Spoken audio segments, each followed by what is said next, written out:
നമസ്കാരം. പ്രധാന വാർത്തകൾ.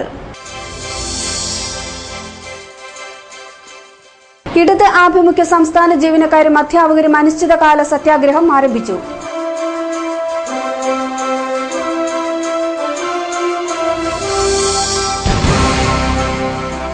വെങ്ങല്ലൂർ കോലാനി ബൈപ്പാസ് മണക്കാട് റോഡുമായി ചേരുന്ന ജംഗ്ഷൻ അപകടക്കണിയാവുകയാണ്.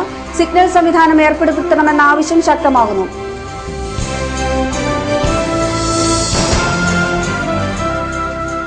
മതസമുദായ സംഘടനകളുടെ ഭാരവാഹിത്വം വഹിക്കുന്നവരിൽ നിന്ന് ഉദ്യോഗസ്ഥരെ വിലക്കാനുള്ള നീക്കം സർക്കാർ ഉപേക്ഷിക്കണമെന്ന് ഐക്യ മല ആര്യസ് മഹാസഭ.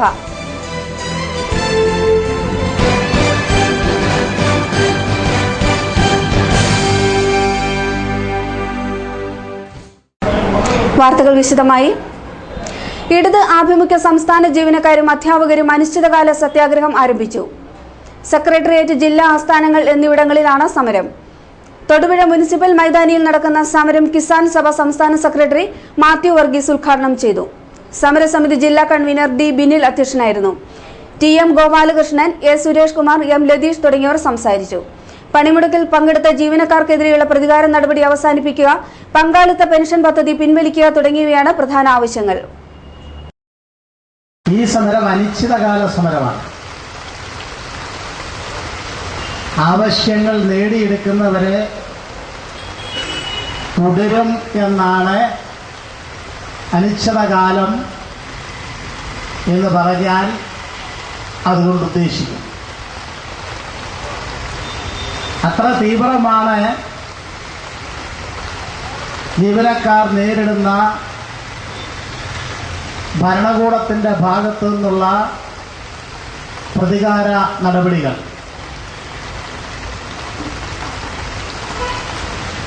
പെൻഷൻ പുതിയ രൂപത്തിൽ കൊണ്ടുവരാൻ സംസ്ഥാന സർക്കാർ തീരുമാനിച്ചപ്പോൾ കേരളത്തിലെ സർക്കാർ ജീവനക്കാർ, അധ്യാപകർ ആ തീരുമാനത്തിനെതിരായി അതിശക്തമായ ഒരു സമരമാണ് ഈ കേരളത്തിൽ നടത്തിയത്. കടുത്ത സാമ്പത്തിക നയവ്യതിയാനം, പാരമ്പര്യമായ നയങ്ങളിൽ നിന്ന് മാറി നടപ്പാക്കാനാണ് ഗവൺമെന്റ് പെൻഷൻ പദ്ധതി പുതിയ രൂപത്തിൽ കൊണ്ടുവരാൻ തീരുമാനിച്ചപ്പോൾ എടുത്ത തീരുമാനം. വെങ്ങല്ലൂർ കോലാനി ബൈപ്പാസ് മണക്കാട് റോഡുമായി ചേരുന്ന ജംഗ്ഷൻ അപകടക്കണിയാവുകയാണ്. കാര്യക്ഷമമായ സിഗ്നൽ സംവിധാനങ്ങൾ ഇല്ലാത്തതുമൂലം ഈ നാൽക്കവലയിൽ വാഹനങ്ങളുടെ കൂട്ടിയിടി പതിവായി കഴിഞ്ഞു. ദിനംപ്രതി ഒന്നിലേറെ വാഹനാപകടങ്ങളാണ് ഇവിടെയുണ്ടാകുന്നത്. ബൈപ്പാസിലൂടെയും മണക്കാട് റോഡിലൂടെയും വരുന്ന വാഹനങ്ങൾ പരസ്പരം കാണാൻ ഡ്രൈവർമാർക്ക് കഴിയാത്തതാണ് അപകടങ്ങൾക്ക് കാരണമാകുന്നത്. സമീപത്തുള്ള വെങ്ങല്ലൂർ ജംഗ്ഷനിൽ സിഗ്നൽ സംവിധാനം ഏർപ്പെടുത്തിയതോടെ അപകടങ്ങൾ നിയന്ത്രണ വിധേയമായിട്ടുണ്ട്. പര്യാപ്തമായ ട്രാഫിക് സിഗ്നൽ സംവിധാനങ്ങൾ ഏർപ്പെടുത്താൻ അധികൃതർ തയ്യാറാവണമെന്ന് വാർഡ് കൗൺസിലർ റോളി സെബാസ്റ്റ്യൻ ആവശ്യപ്പെട്ടു. ഈ റോഡിന് രാമമംഗൽ റോഡുമായി ചേരുന്നിടത്ത് ശരിയായ ഒരു വെൽമൗത്ത്, അതായത് ഒരു വികസന പ്രവർത്തനമാണ് ഇവിടെ ഏറ്റവും അടിയന്തരമായിട്ട് ചെയ്യേണ്ടത്. അതുപോലെ തന്നെ അനധികൃതമായി ഇവിടെ സ്ഥാപിച്ചിരിക്കുന്ന ബോർഡുകൾ അന്യ സ്ഥലങ്ങളിൽ നിന്ന് വരുന്ന ആളുകൾക്ക് ഇതുപോലെ ചെറിയ ബൈ റോഡുകളുള്ള കാര്യം അവർക്കറിയത്തില്ല. അതിന് വേണ്ടുന്ന വ്യക്തമായ സൂചനാ ബോർഡുകളോ മറ്റ് നിർദ്ദേശ സൂചികകളോ ഒന്നും ഇവിടെ അവർ ചെയ്തിട്ടില്ല. അതുപോലെ തന്നെ ഈ ബോർഡുകൾ ഇങ്ങനെ വെച്ചിരിക്കുന്നതുകൊണ്ട് വാഹനങ്ങളിൽ വരുന്നവർക്ക് ഓപ്പോസിറ്റ് റോഡിൽ നിന്ന് വരുന്ന വാഹനങ്ങൾ കാണാൻ പാടില്ലാത്തൊരു സാഹചര്യമാണ്. മതസമുദായ സംഘടനകളുടെ ഭാരവാഹിത്വം വഹിക്കുന്നതിൽ നിന്ന് സർക്കാർ ഉദ്യോഗസ്ഥരെ വിലക്കാനുള്ള നീക്കം സർക്കാർ ഉപേക്ഷിക്കണമെന്ന് ഐക്യ മല ആര്യസ് മഹാസഭ. കേരളത്തിന്റെ സാമൂഹ്യ വിദ്യാഭ്യാസ പുരോഗതിയിൽ സമുദായ സംഘടനകൾ വഹിച്ച പങ്ക് കണ്ടില്ലെന്ന് നടിക്കരുതെന്നും അവർ പറഞ്ഞു. പട്ടിക വിഭാഗങ്ങളുടെ പുരോഗതിയിൽ സമുദായ സംഘടനാ ഭാരവാഹികളായ ഉദ്യോഗസ്ഥർ വലിയ പങ്കാണ് വഹിക്കുന്നതെന്നും മഹാസഭ സംസ്ഥാന president CR Dileep Kumar, secretary MK Narayanan എന്നിവർ പറഞ്ഞു. പ്രത്യേകിച്ച് പറയുകയാണെങ്കിൽ ഹിന്ദു സംഘടനകളുടെ സമുദായങ്ങളുടെ സമുദായങ്ങളുടെ എണ്ണം കൂടുതൽ ഈ ഉദ്യോഗ തലങ്ങളിൽ ഇരിക്കുന്നവരാണ് കൂടുതൽ അവരുടെ സമുദായത്തെ നയിക്കുന്നത് എന്നുള്ളതുകൊണ്ട് നമ്മുടെ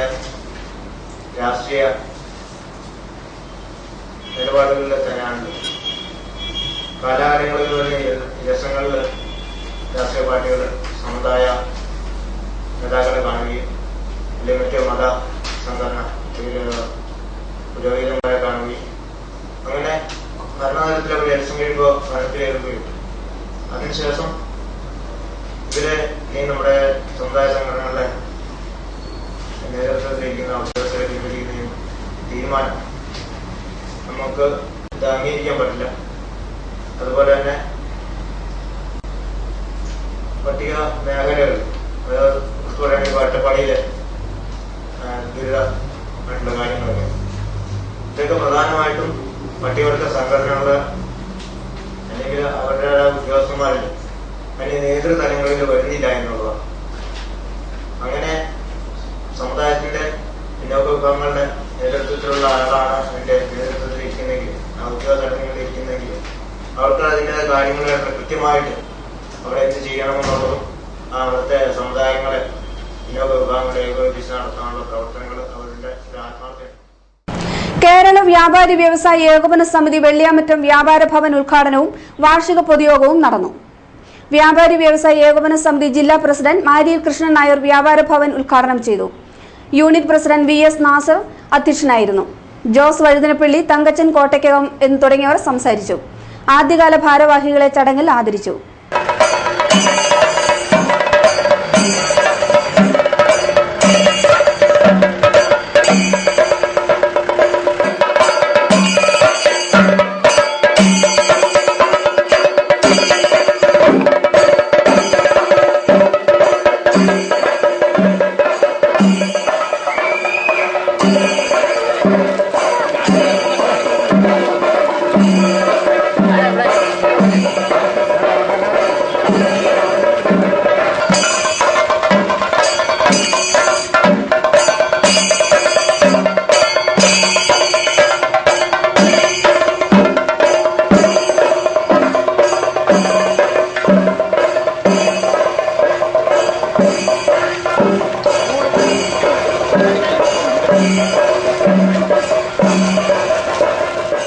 സ്വപ്നത്തിലെ വ്യാപാര ഭവൻ 2 നിലയാണ്.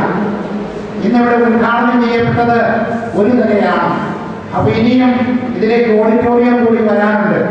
ഇപ്പൊ തന്നെ കടുത്ത സാമ്പത്തിക പ്രതിസന്ധിയിലൂടെയാണ് നമ്മളതിന്റെ ഉദ്ഘാടനം നിർവഹിച്ചിരിക്കുന്നത്. അപ്പം ഇനി നമ്മുടെ സ്വപ്ന സാക്ഷാത്കാരം എന്ന് പറയുന്നത് ഇതിന്റെ ഓഡിറ്റോറിയം കൂടി ഉണ്ടാകണം. നമ്മുടെ വ്യാപാരി സംഘടനാ പ്രവർത്തനത്തിലെ ഏറ്റവും നിർണായകമായ ഒരു ആഗ്രഹമായിരുന്നു നമ്മുടെ യൂണിയന് സ്വന്തമായിട്ടുള്ള ഒരു വ്യാപാര ഭവനം. അപ്പൊ അതുകൊണ്ട് ഇനി ഇതിന്റെ പൂർത്തീകരണത്തിനായി നിങ്ങൾ ഓരോരുത്തരും ആത്മാർത്ഥമായി സഹകരിക്കണമെന്നാണ്. ഡിവൈഎഫ്ഐ ആലക്കോട് സൗത്ത് മേഖലാ കമ്മിറ്റി നേതൃത്വത്തിൽ ഫുട്ബോൾ ടൂർണമെന്റ് സംഘടിപ്പിച്ചു. TA Naseer, MP Sudhakaran ever rolling ട്രോഫികൾക്ക് വേണ്ടിയുള്ള മത്സരമാണ് നടന്നത്. ഡിവൈഎഫ്ഐ യൂണിറ്റ് പ്രസിഡന്റ് PJ രതീഷിന്റെ അധ്യക്ഷതയിൽ നടന്ന യോഗത്തിൽ Moolamattom block secretary Josal Sebastian സമ്മാനദാനം നിർവഹിച്ചു. ഡിവൈഎഫ്ഐയെ സംബന്ധിച്ചിടത്തോളം ജാതി മത രാഷ്ട്രീയ വ്യത്യാസങ്ങൾക്കപ്പുറത്തു നിന്നുകൊണ്ട് ഈ നാടിന്റെ വികസനത്തിന് ഉതകുന്ന തരത്തിലുള്ള മാറ്റങ്ങൾക്കു വേണ്ടി നിതാന്ത ജാഗ്രതയോടുകൂടി പ്രവർത്തിക്കുന്ന യുവജന പ്രസ്ഥാനമാണ് ഡിവൈഎഫ്ഐ.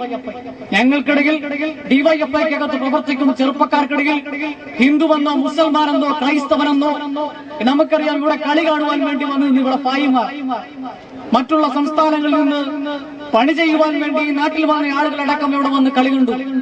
ഇങ്ങനെ ഹിന്ദു സംസാരിക്കുന്നവനെന്നോ തമിഴ് സംസാരിക്കുന്നവനെന്നോ അവൻ പാഴ്സിയെന്നോ ഹിന്ദുവെന്നോ മുസൽമാനെന്നോ ക്രൈസ്തവനെന്നോ അങ്ങനെയുള്ള വ്യത്യാസങ്ങളൊന്നുമില്ലാതെ എല്ലാവരും ഒരുമയോടുകൂടി നിൽക്കണം എന്നാഗ്രഹിക്കുന്ന എല്ലാ നിറങ്ങളുടെയും സംഗമമായ വെള്ളക്കൊടി തങ്ങളുടെ കൊടിയായി പിടിക്കുന്ന പ്രസ്ഥാനം ഡിവൈഎഫ്ഐ ഇത്തരത്തിലുള്ള ടൂർണമെന്റുകൾ സംഘടിപ്പിക്കുന്നത് ഈ നാട്ടിലെ യുവാക്കൾക്കിടയിൽ പടർന്നു പിടിച്ചുകൊണ്ടിരിക്കുന്ന ജാതിയുടെയും വർഗീയതയുടെയും വിഷാന്തകാലത്തെ തുടച്ചു നീക്കിക്കൊണ്ട് എല്ലാവരെയും ഒറ്റ മനസ്സോടുകൂടി കണ്ടുകൊണ്ട് ഈ നാടിന്റെ വികസനത്തിനു വേണ്ടി നിങ്ങളെല്ലാവരും ഒറ്റക്കെട്ടായി ഇനിയും പ്രവർത്തിക്കുമെന്നുള്ള ആഗ്രഹത്തിന്റെ പുറത്താണ് national academy of pre recruitment തൊടുപുഴയിൽ സൗജന്യ കൌൺസിലിംഗ് നടത്തും.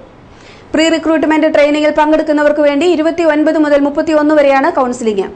തൊടുപുഴ ഷക്കീന കോംപ്ലക്സിൽ പ്രവർത്തിക്കുന്ന ഇൻഫോഗ്രാഫിക് സെന്ററിൽ രാവിലെ 10 മുതൽ 5 വരെയാണ് പരിശീലന സമയമെന്ന് സ്ഥാപന അധികൃതരായ അനിൽകുമാർ, വിഷ്ണു വേണുനാഥൻ എന്നിവർ വാർത്താ സമ്മേളനത്തിൽ അറിയിച്ചു. പ്രധാനമായും സേനാ വിഭാഗങ്ങളിലേക്ക്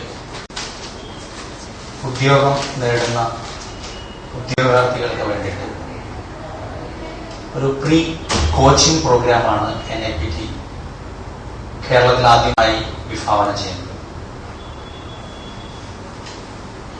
കേരളത്തിലുടനീളം പ്രീ റിക്രൂട്ട്മെന്റ് കോച്ചിംഗ് പ്രോഗ്രാം നടക്കുന്നതിന്റെ ഭാഗമായി തൊടുപുഴയിൽ ഉദ്യോഗാർത്ഥികൾക്ക് വേണ്ടി ഒരു കൗൺസിലിംഗ് സൗജന്യമായി നടത്തി വരികയാണ്. ഇന്നു മുതൽ 31-ാം തീയതി വരെ നീണ്ടു നിൽക്കുന്ന സൗജന്യ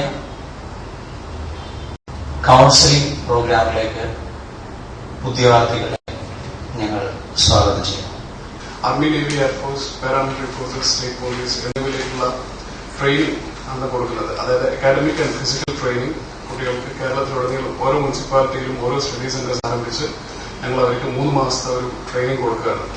അപ്പോൾ കേരളത്തിലെ കുട്ടികൾക്ക് പൊതുവേ ഉള്ളത് ഒരു അവയർനെസിന്റെ കുറവുണ്ട്.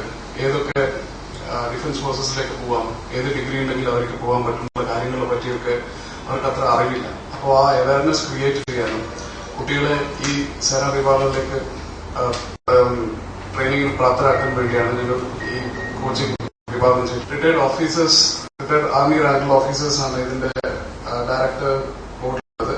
Brigadier Sani, major Ravi, Sudheer, KPP Nambiar board of ഡയറക്ടേഴ്സിലുള്ളത്. അക്കാഡമിക് ഹെഡായത് കേണൽ മാത്യു മുരിക്കനാണ്. പിന്നെ ചെയർമാൻ മേജർ ജനറൽ SC ചാറ്റർജിയാണ്. അദ്ദേഹം കൂടിയാണ് സിലബസ് കാര്യങ്ങളൊക്കെ കൈകാര്യം ചെയ്യുന്നത്. വിദ്യാർത്ഥികളുടെ അഡ്മിഷന് വേണ്ട വരുമാന ജാതി സർട്ടിഫിക്കറ്റുകൾ നൽകുന്നതിന് ജില്ലയിലെ അക്ഷയ കേന്ദ്രങ്ങൾ മെയ് 31 മുതൽ 1 തീയതികളിൽ രാവിലെ 8 മുതൽ വൈകിട്ട് 5 വരെയും വില്ലേജ് ഓഫീസുകൾ 1 മണിക്കൂർ അധികവും പ്രവർത്തിക്കുമെന്ന് സബ് കളക്ടർ അറിയിച്ചു. കേസരി സോഷ്യൽ സർവീസ് സൊസൈറ്റിയുടെ സൗജന്യ പഠനോപകരണ വിതരണം മെയ് 31 ഉച്ചയ്ക്ക് 2:30 തൊടുപുഴ ടൗൺ ഹാളിൽ നടക്കും. BJP മുൻ സംസ്ഥാന പ്രസിഡന്റ് PS ശ്രീധരൻപിള്ള മുഖ്യാതിഥിയായിരിക്കും. പ്രധാന വാർത്തകൾ ഒരിക്കൽ കൂടി.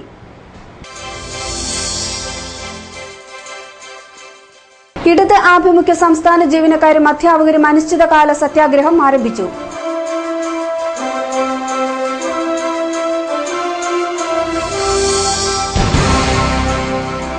വെങ്ങല്ലൂർ കോലാനി ബൈപ്പാസ് മണക്കാട് റോഡുമായി ചേരുന്ന ജംഗ്ഷൻ അപകടക്കണിയാവുകയാണ്. സിഗ്നൽ സംവിധാനം ഏർപ്പെടുത്തണമെന്ന ആവശ്യം ശക്തമാകുന്നു.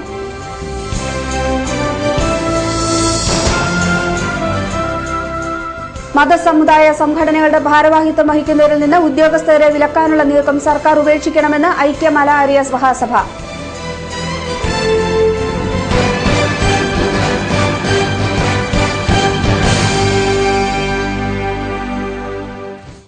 ഇതോടെ ഈ വാർത്താ ബുള്ളറ്റിൻ സമാപിക്കുന്നു. നമസ്കാരം.